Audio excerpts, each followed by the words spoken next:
अस्सलाम वालेकुम, welcome to AS learning system. आज हम लोग अपना केमिस्ट्री का जो है वो फर्स्ट लेक्चर डिस्कस करेंगे, जिसमें कि हम इंट्रोडक्शन टू केमिस्ट्री यानी कि केमिस्ट्री की डेफिनेशन और साथ ही उसकी इम्पोर्टेंस क्या है हमारी डेली लाइफ में केमिस्ट्री की, और फिर उसके ब्रांचेस को हम डिस्कस करेंगे। तो हम लोग स्टार्ट कर लेते हैं डेफिनेशन ऑफ केमिस्ट्री से। केमिस्ट्री बेसिकली है क्या? केमिस्ट्री जो है वो डील करती है चार बेसिक चीजों से, और वो चारों चीजें किससे रिलेटेड है? मैटर से रिलेटेड। सबसे पहले तो हमें ये समझना है कि मैटर होता क्या है। मैटर जो है वो कोई भी सब्सटेंस होता है, इधर लिविंग या नॉन लिविंग, जो भी हमारे इर्द गिर्द एग्जिस्ट करता है। यानी कि मैटर की डेफिनेशन क्या होती है? Anything that occupy space and possesses mass. यानी कि कोई भी ऐसी चीज जो कि एक तो स्पेस ले रही है और उसके अलावा जो है कोई ना कोई मैस है उसका, कोई ना कोई यानी कि वेट है उसका। तो इसमें आ जाएगा लिविंग और नॉन लिविंग मैटर में, दोनों आ जाएगा। लिविंग मैटर में हम लोग एग्जांपल ले लेते हैं, जैसे कि प्लांट्स, एनिमल्स, हम ह्यूमन बींग्स, हम लोग किस में आ जाते हैं? लिविंग मैटर में आ जाते हैं। जबकि नॉन लिविंग मैटर में आपकी जो बाकी जितनी भी चीजें हैं, जैसे कि ये बोर्ड आपको दिख रहा है, ये क्या है? नॉन लिविंग मैटर में आ जाएगा। तो केमिस्ट्री में हम बेसिकली करते हैं क्या है? केमिस्ट्री जो है ब्रांच ऑफ साइंस है जो कि डील करती है with composition, structure, properties and reactions which are occurring in matter. यानी कि मैटर की कंपोजिशन क्या है, यानी कि वो किस किस चीजों से मिलकर बना है। फिर उसके स्ट्रक्चर के बारे में हम पढ़ेंगे कि उसका स्ट्रक्चर कैसा है, और फिर उसकी प्रॉपर्टीज क्या है। यानी कि मैटर की जो है वो बेसिकली जनरली जो है वो 3 टाइप्स होंगी, सॉलिड, लिक्विड और गैस। तो उन सब की जो है वो प्रॉपर्टीज क्या है, खसूसियात क्या है, वो हम इसमें पढ़ते हैं। और फिर उसमें जो रिएक्शन हमारे पास हो रहे होते हैं, जैसे कि हम लिविंग मैटर में लें तो हम कहेंगे कि हमारी बॉडी के अंदर जितने भी रिएक्शंस हो रहे हैं वो कैसे हो रहे हैं, क्या हो रहे हैं। तो ये क्या आ जाएगा? ये सब चीजें किसमें आ जाएंगी? केमिस्ट्री की डेफिनेशन में। तो chemistry is the branch of science which deals with the study of composition, structure, properties and reactions of matter. अब हम देख लेते हैं कि केमिस्ट्री की हमारी डेली लाइफ में इम्पोर्टेंस क्या है। तो जैसा कि हम लोग ब्रैकेट में मैंने लिखा है कि chemistry improves our health and environment. Environment में जो हमारे इर्द गिर्द की जितनी भी सब चीजें हैं वो इंक्लूड होती हैं इन्वायरमेंट में, और ये क्या करती है? इसके अलावा हमारी हेल्थ को भी इम्प्रूव करती है। अब हमारी हेल्थ को कैसे केमिस्ट्री इम्प्रूव करती है? कि हम लोग कहते हैं कि हमने जो है हमें अगर कोई बीमारी हो जाती है तो हम लोग क्या करते हैं? डिफरेंट मेडिसिन जो है वो यूज करते हैं, ठीक है, उस बीमारी को, डिजीज को जो है वो खत्म करने के लिए।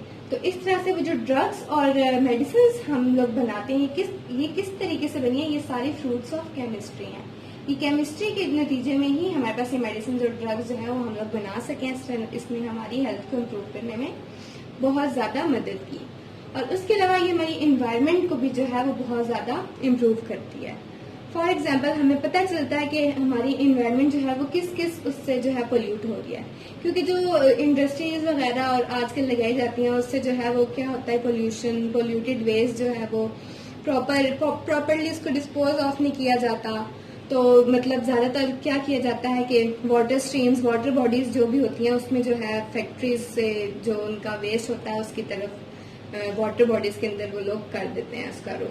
तो उससे क्या होता है कि हमारी जो है वाटर पोल्यूशन भी होती है, एयर पोल्यूशन भी होती है और लैंड पोल्यूशन भी होती है सब चीजों से। तो इस तरह से हमें पता चलता है कि क्या क्या चीजें हैं जो कि हमारी एनवायरनमेंट को इफेक्ट कर रही हैं और क्या क्या वेज हम अडॉप्ट कर सकते हैं उसको इम्प्रूव करने के लिए।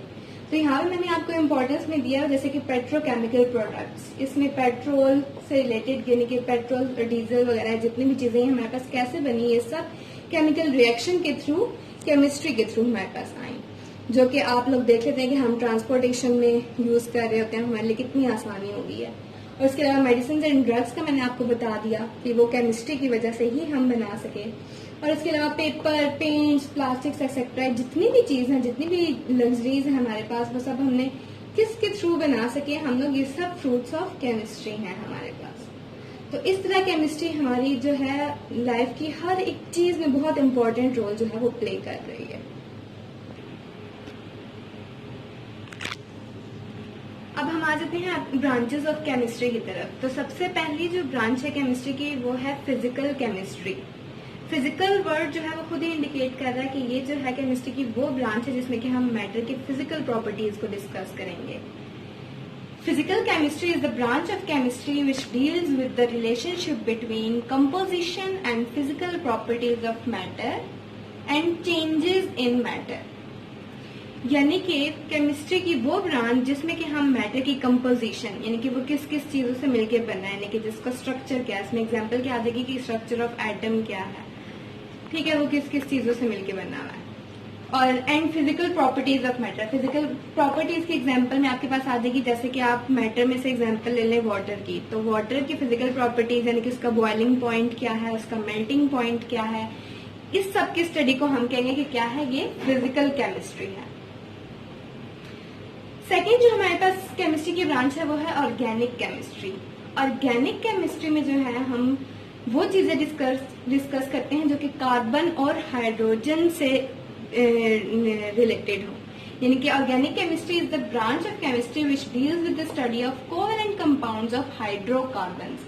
Hydrocarbons mean hydrogen and carbons के कंपाउंड की स्टडी को हम क्या कहेंगे कि ये ऑर्गेनिक केमिस्ट्री है।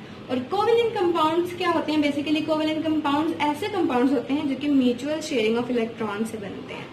ये आप लोग आगे जाके कोवेलेंट कंपाउंड्स वगैरह जो है वो डिटेल से पढ़ेंगे कि आयनिक कंपाउंड क्या होते हैं और कोवेलेंट कंपाउंड क्या होते हैं। लेकिन यहाँ पे आपको क्या याद रखना जरूरी है कि organic chemistry is the branch of chemistry that deals with the study of covalent compounds of hydrocarbons. Hydrocarbons mean वो वाले कंपाउंड जो कि हाइड्रोजन और कार्बन से मिलकर बने हों।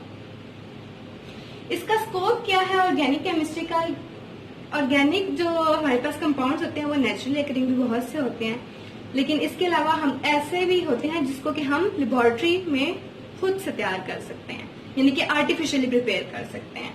इसमें क्या क्या इसका स्कोप आ जाएगा? ऑर्गेनिक केमिस्ट्री कवर करती है पेट्रोलियम की इंडस्ट्री को, जितने भी पेट्रोल से रिलेटेड प्रोडक्ट्स बनते हैं वो ऑर्गेनिक केमिस्ट्री की ब्रांच में आ जाता है, इसके स्कोप में आ जाता है। उसके अलावा पेट्रोकेमिकल और pharmaceutical industries, pharmaceutical industries mean medicine और ड्रग्स से रिलेटेड जितनी भी चीजें हमारे पास आ जाती हैं, यानी कि सारी वो चीजें जो कि कार्बन कॉन्टेनिंग होती हैं।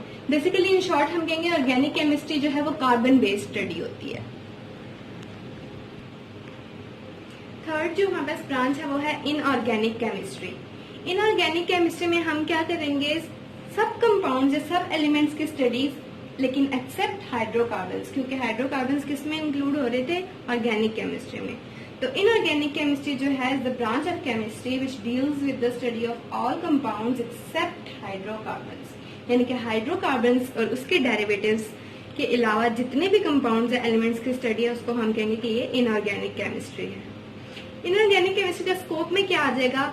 फिर इसके स्कोप में मतलब वो सारी इंडस्ट्रीज जो कि ऑर्गेनिक कंपाउंड्स से हट की हैं सारी, उसको हम कहेंगे कि वो किसके स्कोप में आ जाएगा? इनऑर्गेनिक केमिस्ट्री के। फॉर एग्जांपल ग्लास की इंडस्ट्री, सीमेंट की इंडस्ट्री और मेटलर्जी। मेटलर्जी क्या होता है? मेटलर्जी बेसिकली वो प्रोसेस होता है जिसके थ्रू हम मेटल्स को एक्सट्रैक्ट कर लेते हैं उसकी ओर से। Metallurgy is defined as a process through which metals are extracted from their ores. तो इस सब में जो है इसका इनऑर्गेनिक केमिस्ट्री का स्कोप है बहुत ज्यादा। उसके बाद जो फोर्थ ब्रांच है वो है बायोकेमिस्ट्री। बायोकेमिस्ट्री में जो वर्ड बायो आ रहा है उसका मीनिंग क्या है? लाइफ। और लाइफ किस में होती है? लिविंग ऑर्गेनिजम्स में। तो बायोकेमिस्ट्री में हम क्या करेंगे? Study of structure, composition and reactions occurring in living organisms, यानी कि इसमें जो लिविंग मैटर है यानी कि लिविंग ऑर्गेनिजम्स है उसका क्या स्ट्रक्चर है, उसकी कंपोजिशन क्या है और उसके अंदर क्या क्या रिएक्शंस हो रहे हैं, उसको जो है उसकी स्टडी को हम कहेंगे कि ये बायोकेमिस्ट्री है। इसके एग्जाम्पल में आप लोग देख लें कि जैसे कि लिविंग ऑर्गेनिजम्स में हम लोग जो है कोई भी फूड जो है वो इनटेक करते हैं, वो फूड हमारे अंदर कैसे डाइजेस्ट हो रही है, किस तरह से जो है प्रोटीन्स, फैट्स और ये जितने भी मॉलिक्यूल्स हैं ये हमारे अंदर बनते हैं, किस तरह से इनकी अब्जॉर्प्शन होती है, इस सब की स्टडी को हम कहेंगे कि क्या है? बायोकेमिस्ट्री है। यानी कि लिविंग ऑर्गेनिजम्स में जितने भी रिएक्शंस हो रहे होते हैं उसको हम बोलते हैं बायोकेमिस्ट्री।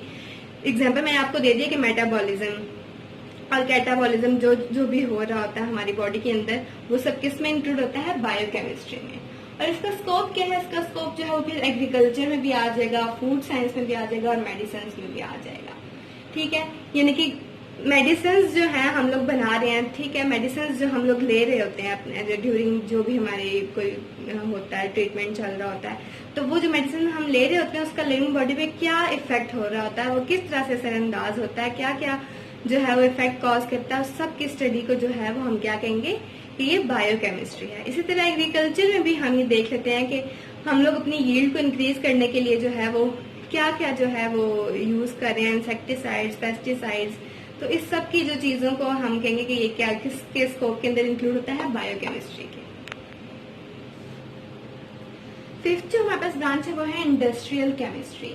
इंडस्ट्रियल केमिस्ट्री में हम लोग क्या करते हैं कि manufacturing of chemical compounds on commercial scale, यानी कि कमर्शियल स्केल क्या होता है, यानी कि बहुत लार्ज, यानी कि बहुत लार्ज स्केल या बड़े पैमाने पे जो हम चीजें केमिकल कंपाउंड्स को तैयार करते हैं उसकी स्टडी को हम क्या कहते हैं, वो इंडस्ट्रियल केमिस्ट्री में आ जाता है। ठीक है, इसका स्कोप क्या हो जाएगा कि मैन्युफैक्चरिंग ऑफ बेसिक केमिकल्स। हमने कहा कि केमिकल कंपाउंड्स की मैन्युफैक्चरिंग ऑन कमर्शियल स्केल, यानी कि हम बहुत बड़े पैमाने पे क्या करते हैं, बेसिक केमिकल्स जो हमारे पास होते हैं जैसे कि ऑक्सीजन, क्लोरीन और अमोनिया, इसकी प्रिपरेशन करते हैं। इन बेसिक केमिकल्स की प्रिपरेशन करने से हमें क्या फायदा होता है कि ये जो बेसिक केमिकल्स हैं ये क्या है, these are the raw material for industries like fertilisers, soaps, paints etcetera. जो बड़ी बड़ी इंडस्ट्रीज होती हैं फर्टिलाइजर्स की, सोप्स की, पेंट्स की, ये जो केमिकल्स हैं बेसिक, ये इसके लिए रॉ मटेरियल प्रोवाइड करते हैं। रॉ मटेरियल मतलब कि जो स्टार्टिंग मटेरियल चाहिए होता है इन इंडस्ट्रीज में, जो हम सोप, पेंट्स वगैरह बना रहे होते हैं, इसके लिए जो जो हमें केमिकल्स रिक्वायर्ड हैं वो हमें किससे मिलते हैं, in manufacturing of basic chemicals से। इन्हीं के जरिए से हम ये जो है सोप, पेंट्स और ये बड़े जो जो जितनी भी चीजें हैं ये हम बड़े पैमाने पे तैयार कर सकते हैं। इसके बाद हमारे पास नेक्स्ट ब्रांच है वो है एनवायरमेंटल केमिस्ट्री। एनवायरमेंटल केमिस्ट्री में हम क्या करते हैं, deals with the study of components of environment, यानी कि एनवायरमेंट के क्या क्या कंपोनेंट्स हैं, बायोटिक और एबायोटिक कंपोनेंट जो भी एनवायरमेंट में इंक्लूड हैं, उसकी स्टडी को। उसके बाद जो है सेकंड चीज जो उसमें आ जाएगी, and the effect of human activities on environment. और जो ह्यूमन एक्टिविटीज हैं उसका एनवायरमेंट पे क्या इफेक्ट है, जैसे कि मैंने पहले भी डिस्कस किया कि कौन सी ऐसी हैबिट्स हैं जो कि हम लोग जो है नहीं छोड़ रहे, जिसकी वजह से पोल्यूशन जो है वो कॉज हो जाती है। ठीक है, वो कौन सी ऐसी हैबिट्स हैं जो हमने अपनाई रखी हैं जिसकी वजह से एनवायरमेंट क्या हो रही है, असरअंदाज हो रही है। तो environmental chemistry is the branch of chemistry which deals with the study of components of environment and effect of human activities on environment. इसके स्कोप में हमारे पास क्या आ जाता है कि एनवायरमेंटल केमिस्ट्री पढ़ने से हमें पता चलता है कि हम अपने एनवायरमेंट की कैसे प्रोटेक्ट कर सकते हैं और कैसे उसको इम्प्रूव कर सकते हैं, जो कि एक बहुत अहम चीज है, improvement and protection of environment. अगर हमारी एनवायरमेंट को हम इम्प्रूव कर रहे हैं, उसको सेव कर रहे हैं, उसको प्रोटेक्ट कर रहे हैं, तो ऑब्वियसली इनडायरेक्टली हम खुद उससे क्या हो रहे हैं, हमें प्रोटेक्शन मिल रही है। नेक्स्ट जो हमारे पास ब्रांच है केमिस्ट्री की वो है न्यूक्लियर केमिस्ट्री, जो कि बहुत इंपॉर्टेंट ब्रांच है केमिस्ट्री की। न्यूक्लियर केमिस्ट्री में हम क्या करते हैं, बेसिकली डील करते हैं रेडियो एक्टिविटी से और न्यूक्लियर प्रोसेसेस से। ठीक है, रेडियो एक्टिविटी क्या हो जाएगी कि ऐसे एलिमेंट्स, कुछ एलिमेंट्स हमारे पास ऐसे होते हैं नेचर में जो कि क्या होते हैं, बहुत ज्यादा रेडियो एक्टिव होते हैं। रेडियो एक्टिव का क्या मतलब होता है, यानी कि उसमें ये एबिलिटी होती है कि वो ऐसी रेज इमिट करते हैं जो कि क्या करती हैं, मैटर, कोई भी मैटर है, ठीक है, उसके अंदर पेनिट्रेट करने की एबिलिटी रखती हैं। तो हम बेसिकली न्यूक्लियर केमिस्ट्री में क्या करते हैं, deals with the radio activity और न्यूक्लियर प्रोसेसेस।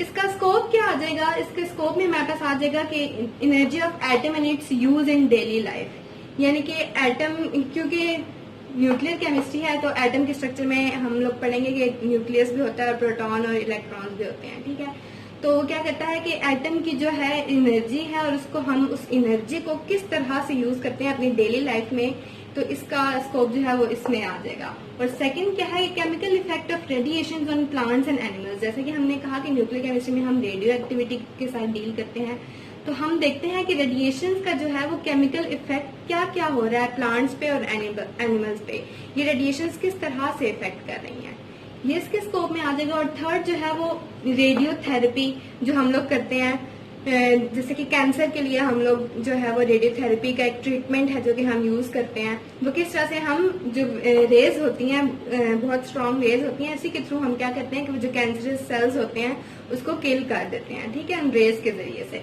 हमने कहा कि रेडियो एक्टिविटी का मतलब होता है कि ये एबिलिटी होना एटम या जो भी हमारे पास पार्टिकल है, एलिमेंट है, उसके अंदर ये एबिलिटी होना कि वो पेनिट्रेट कर जाए मैटर के अंदर। तो जब रेडियोथेरेपी एक ऐसा ट्रीटमेंट है जिसके थ्रू रेज क्या करती हैं कि मैटर, यानी कि जो लिविंग बॉडी है, लिविंग मैटर है ना, उसके अंदर वो पेनिट्रेट कर जाती है और उसको कैंसर सेल्स को किल कर देती है। तो उस तरह से कैंसर के ट्रीटमेंट में जो है वो रेडियोथेरेपी जो यूज होती है, ये इसके न्यूक्लियर केमिस्ट्री के स्कोप में इंक्लूड है। इसके अलावा पावर जनरेशन, जो कि बहुत ज्यादा इंपॉर्टेंट चीज है। पावर जनरेशन कैसे होती है कि हम कहते हैं कि न्यूट्रॉन्स जो होते हैं वो बहुत ज्यादा जो है एटम के अंदर ही न्यूट्रॉन भी पाया जाता है, उसका एक पार्टिकल है, क्या करता है ये क्या है, बहुत ज्यादा हाई एनर्जी इमिट करता है। वो जो हाई एनर्जी इमिट करता है वो एनर्जी जो है हम यूज करते हैं टर्बाइंस को टर्न करने में, और टर्बाइन जब वो रोटेट होते हैं, टर्न होते हैं, उसके थ्रू हम क्या कर देते हैं, पावर जनरेट कर सकते हैं। ठीक है, तो इस तरह से जो है न्यूक्लियर केमिस्ट्री का स्कोप पावर जनरेशन में भी है। जो भी हमारे पास हम लोग इलेक्ट्रिसिटी वगैरह सब यूज कर रहे हैं, ये किसके थ्रू हमारे पास आ रही है, न्यूक्लियर केमिस्ट्री के थ्रू जो है हमारे पास आ रही है। इसके अलावा जो हमारे पास नेक्स्ट ब्रांच है वो है एनालिटिकल केमिस्ट्री। एनालिटिकल केमिस्ट्री का वर्ड जो है वो एनालिसिस से बेसिकली निकला है। एनालिसिस का मतलब होता है कि किसी भी चीज को एग्जामिन करना, किसी भी चीज का मुआयना करना कि वो उसके अंदर क्या क्या कंपोनेंट्स हैं, वो कितनी क्वांटिटी में प्रेजेंट है, एक्सेट्रा। तो analytical chemistry is a branch of chemistry which deals with the study of separation of components in a sample and it's analysis. इसमें हम सैंपल के अंदर क्या क्या कंपोनेंट्स हैं उसको स्टडी करते हैं और फिर उसका एनालिसिस करते हैं। एनालिसिस जो है वो बेसिकली 2 टाइप्स का होता है, फर्स्ट क्वालिटेटिव एनालिसिस और second quantitative analysis. Qualitative analysis ये होगा कि हम देखेंगे कोई भी हमारे पास सैंपल है, फॉर एग्जांपल शुगर सोल्यूशन हमारे पास एक सैंपल है, इसमें हम देखेंगे कि शुगर की अमाउंट कितनी है, वाटर की अमाउंट कितनी है, हम क्या कर रहे हैं उसके कंपोनेंट्स को स्टडी कर रहे हैं। ठीक है, उसको आइडेंटिफाई कर रहे हैं कि भाई इसमें शुगर के है तो कितनी है, शुगर प्रेजेंट है, इसमें वाटर प्रेजेंट है। हम उसके कंपोनेंट्स को, सैंपल के शुगर सोल्यूशन को क्या कर रहे हैं, आइडेंटिफाई कर रहे हैं, उसको हम कहेंगे कि ये क्वालिटेटिव एनालिसिस है। क्वालिटेटिव एनालिसिस में हम आइडेंटिफाई करते हैं कंपोनेंट्स को। और सेकंड क्या है, क्वांटिटेटिव एनालिसिस। क्वांटिटेटिव एनालिसिस में हम क्या करते हैं कि उसकी मेजरमेंट देखते हैं कि उसकी क्वांटिटी हमारे पास कितनी प्रेजेंट है। जैसे कि मैंने आपको शुगर सोल्यूशन के सैंपल की एग्जांपल दिया, उस सैंपल में हम देखेंगे कि शुगर की क्वांटिटी कितनी है, वाटर की क्वांटिटी कितनी है, इसको हम कहेंगे कि ये क्वांटिटेटिव एनालिसिस है। इसका स्कोप जो है वो फूड में हमारे पास आ जाएगा, यानी कि फूड अगर हम एज अ सैंपल लें तो उसमें क्या क्या, कोई भी फूड हम ले रहे हैं उसमें क्या उसके क्या क्या कंपोनेंट्स हैं, उसमें कितने कार्बोहाइड्रेट्स हैं, कितने मिनरल्स हैं, क्या क्या चीजें पहले तो प्रेजेंट हैं और फिर वो कितनी क्वांटिटी में प्रेजेंट है, उसको हम कहेंगे कि एनालिटिकल केमिस्ट्री में आ जाएगा। सेकेंड इन्वायरमेंटल, यानी कि इन्वायरमेंट में क्या क्या कंपोनेंट्स हैं और कितनी कितनी क्वांटिटी में प्रेजेंट है वो सब। जैसे कि इन्वायरमेंट में ऑक्सीजन है तो कितनी प्रेजेंट है, नाइट्रोजन है तो कितनी प्रेजेंट है, और इसके अलावा क्या क्या कंपोनेंट्स प्रेजेंट हैं। इसके अलावा क्लिनिकल एनालिसिस, कोई भी क्लिनिकली रिलेटेड हम लोग देख लेते हैं कि मेडिसिन या उससे रिलेटेड कोई भी सोल्यूशन होता है तो हम देखते हैं कि उसके अंदर क्या क्या कंपोनेंट हमारे पास मौजूद हैं, उसको हम आइडेंटिफाई करते हैं और फिर हम देखते हैं कि कितनी कितनी क्वांटिटी में है। हम 2 तरह के एनालिसिस करते हैं, ये याद रखिएगा, क्वालिटेटिव और क्वांटिटेटिव। ये दोनों जो ब्रांचेस हैं वो बहुत इंपॉर्टेंट ब्रांचेस हैं केमिस्ट्री की। तो स्टूडेंट्स, ये सारी ब्रांचेस जो हैं वो कवर हो गई केमिस्ट्री की। हमने पढ़ा कि डेफिनेशन ऑफ केमिस्ट्री, इसके बाद हम लोगों ने पढ़ी कि importance of chemistry in our daily life क्या है, और फिर हमने सारी ब्रांचेस को 1 बाय 1 डिस्कस कर दिया विद एग्जाम्पल्स, ऐसे एग्जाम्पल्स जो कि आपको सही से बिल्कुल समझ आ जाए और जिससे कि आपको ये कभी भूल लेना। तो मुझे उम्मीद है इंशाल्लाह आपको अच्छे से समझ आ जाएगा। तो thank you and Allah Hafiz, fee Aman Allah.